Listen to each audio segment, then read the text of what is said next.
Hello, everybody. This is Gerald Celente, and it's Wednesday, September 24th, 2025. Let's see, Wednesday, Thursday, Friday, Saturday. We have our Peace and Freedom rally in uptown Kingston, New York, on the Four Corners of Freedom. You go to occupypeace.com, occupypeace.com. And who's the one of the top speakers there? Judge Andrew Napolitano, the man of men, who knows more about or says more about the Constitution, the Bill of Rights than anyone that I know. And Judge, thanks for being here. And you have an article coming out tomorrow. And it's maybe I shouldn't go on with this. It's about freedom of speech. You're not allowed to have freedom of speech. Oh, boy, we might get in trouble if we talk about the freedom of speech. And you're not allowed to talk about peace. No one, anywhere on the prostitute media, the ABC, the CBS, the NBC, the FUCs, can't talk about peace, not allowed on there. You can only talk about war. You got an article coming out, and the quote, as you begin it with, it's going to be out tomorrow. By the way, everybody, you got to go to Judging Freedom. What the judge is putting out there, nobody else has, the people he brings on. Free speech and its discontents. Quote, it does me no injury for my neighbor to say there are 20 gods or no God. It neither picks my pocket nor breaks my leg. Thomas Jefferson. I mean, that really is the essence of Jefferson's belief, expressed in a very pithy way, that the freedom of speech is a natural, personal, inalienable right that the government cannot interfere with, either by legislative action or executive command. So when the Biden administration says to Google, you got to suppress that speech that's anti-vaccine, even though one of the speakers is a senator and a doctor. And when the Trump administration says to ABC, you got to suppress that guy that you have on late night TV because what he's saying is very offensive to the people mourning the death of Charlie Kirk. When the government does those things, it is doing indirectly what the First Amendment prohibits it from doing directly. The First Amendment directly prohibits the government from infringing upon the freedom of speech. So both the Biden administration and the Trump administration used private entities to do their infringing. Biden's people used Google. Trump's people used ABC News. And in both cases, it worked. And now it's been exposed. Google, and you and I have a lot of issues with them, but they now admit, mea culpa, they admit that they were wrong. I don't know what their lawyers told them 4 years ago, but now they're admitting that they were wrong. They're reinstating everybody who attacked vaccines. A lot of people probably lost a lot of business because they were using and relying on YouTube to get their message out, like you and I do. And of course, this guy, Jimmy Kimmel, with whom I probably don't agree on much, but will defend to the death his right to say whatever he wants, he's now back on. So maybe, and of course, I'm going to talk about this. My topic is the freedom of speech at your rally on Saturday. Maybe this is a free speech moment in America. You know, these freedoms wax and wane throughout history. They shouldn't. They should always be preeminent, especially something like speech. But maybe we are about to enjoy a free speech moment because the government got caught with its pants down. Google admitting the Biden people pressured them, and ABC admitting the Trump people pressured them. I don't know. This was beyond the how do you say, Bondi, our attorney general. Well, she doesn't understand the Constitution. I can only imagine what you're going to read. The lady doesn't understand the Constitution. She's just mouthing what she thinks Trump wants to hear, but let's hear it. Bondi said there's free speech and there's hate speech. And there is no speech, no place, especially now, especially what happened to Charlie, in our society. We will absolutely target you, go after you, if you are targeting anyone with hate speech. Well, if she took the basic course on the Constitution in law school, and if she passed it, and if she passed the bar exam, I'm assuming the answers to those questions are yes, yes, and yes, she would know that there is no such thing as hate speech. That speech which offends is protected speech, because one person's offense is another person's music. And the listener makes that choice, not the government. Who is she going to go after, and for what? How about I hate Genocide Joe for stealing all our money to keep the Gaza genocide going? How about I hate what Trump is doing in supporting Israel's genocide and the stealing of Palestinian land in the West Bank? Get Celente arrested. How dare you hate that?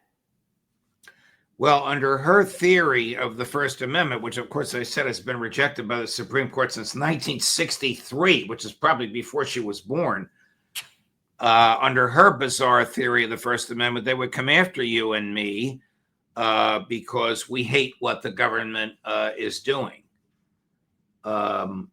Even though that is absolutely protected speech. She did walk that back, and then she sort of said it again because somebody went to Home Depot and wanted to photocopy posters announcing the Charlie Kirk funeral, and the person at Home Depot refused to print the posters, so she threatened to prosecute.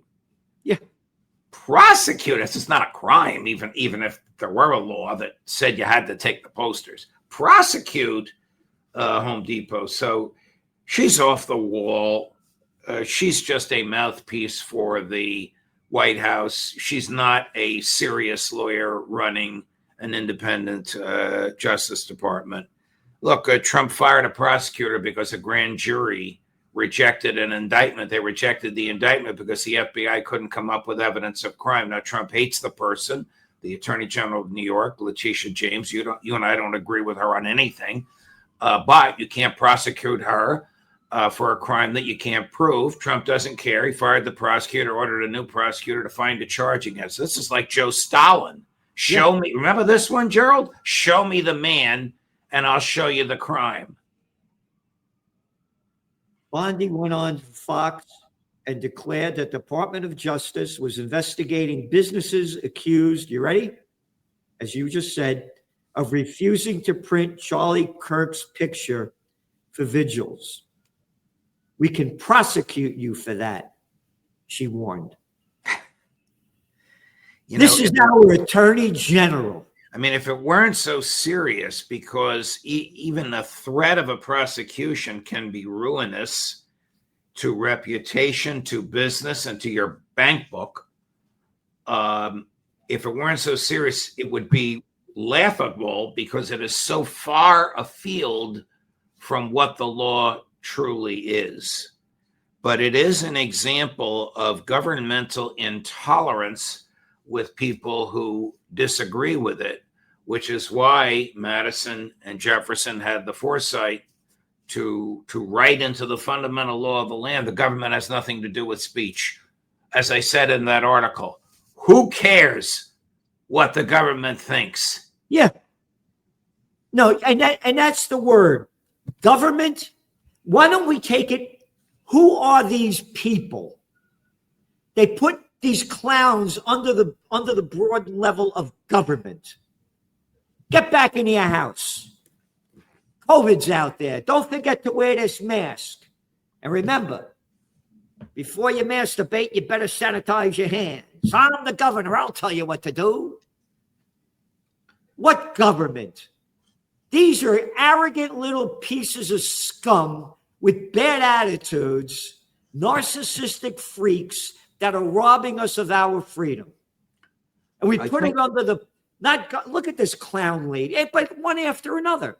Well, I think you're right. She's an example. And it's not just Trump, it's the Senate. She should never have been confirmed. You know, the Senate now confirms people en masse. So there isn't even a vote on individual nominees. The last confirmation had 45 human beings in it, one vote. Only Rand Paul voted against these people. The other Republicans all vote in favor of them, even though many of them are patently unqualified. A person that cannot articulate basic black letter law. Black letter law means every lawyer knows what it is. A person that cannot articulate black letter law has no business being the chief law enforcement officer of the United States. Maybe she'd be a good press secretary, but not a good attorney general. It's a joke. This article you have here is so important to read. You see, the modern concept of freedom of speech did not dawn until the Warren Court in the 1960s. In two cases, the Supreme Court ruled there is no such thing as hate speech, and the government may not do indirectly what is prohibited from doing directly. It's just what we talked about. I mean, this was a state attorney general saying to a publisher, we think your author's books are dangerous and we want you to tell them to dial it back. And the Supreme Court said, go take a hike. I mean, the publisher lost in the lower courts, but then it made its way to the Supreme Court, which unanimously said, you can't do that. You can't use the power of government. If an individual in the government doesn't like the book, that individual has the freedom of speech like anybody else, but he or she cannot use the levers of governmental power to suppress free speech. That's been the law of the land, as I said, since before Pam Bondi was born. Again, it's one thing after another. They're just robbing us of our freedom, stealing our money to keep ramping up these wars. And does it matter? Does it matter who's the president? Does it matter which party controls Congress? No. I mean, debt increases, wars rage, presidents kill. Nothing changes. Whether it's Barack Obama or Donald Trump, nothing seems to change. They glory in killing people. Talking about the Trump came out, just did hey, don't forget, let's go back to the campaign in 2024. Hey, you elect me, I'm gonna end that Ukraine war in 24 hours, all right? Hey, now that I'm elected, I'm gonna end that war's gonna end before I get inaugurated, all right? And how about that Kellogg Frosted Flakes, the clown boy playing over there? That what he was, what's his role? He said the war in January. He said the war in Ukraine will end in 100 days, and Russia will lose. Yeah. And now, what's Trump saying? Now Trump is saying Ukraine can win, and it can win back all of the land, including Crimea, which was the subject of a vote, of a plebiscite. It can win back all of the land now under Russian control. I mean, this is simply so irrational that you have to question the president's thinking. It's a metaphysical impossibility for this to happen. Why he says something like that, who the hell knows? He also says Russia's a paper tiger. I mean, they have the strongest military and nuclear weapons on the planet. They are not a paper tiger. What does he gain by saying that? You mean this is the Russia that in World War II, they lost over 25 million people that were killed by the Germans, and they were the first ones to defeat Germany? That Russia? Yes. Yeah, the Russia, without that Russia, Germany would have prevailed in Europe in World War II.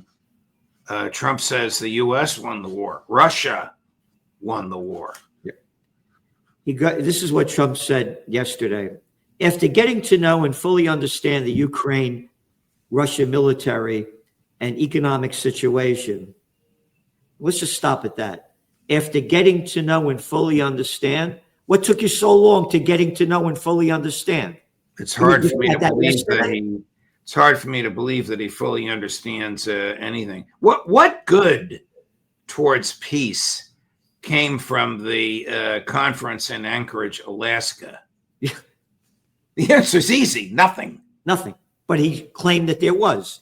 He Yes. goes on to say, and after seeing the economic troubles it is causing Russia, I think Ukraine, with the support of the European Union, is in a position to fight, and this is all in caps, win all of Ukraine back in its original form.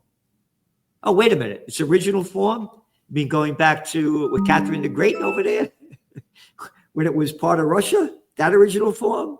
Oh, no, we'll keep going. And that Russia has been, quote, fighting aimlessly for 3.5 years, a war that should have taken a real military power less than a week to win. Wait a minute. A real military power less than a week to win? You mean the Vietnam War, America's war? That how many years did that go on that we lost? Oh, how about the Afghan War, the longest war in American history that we lost?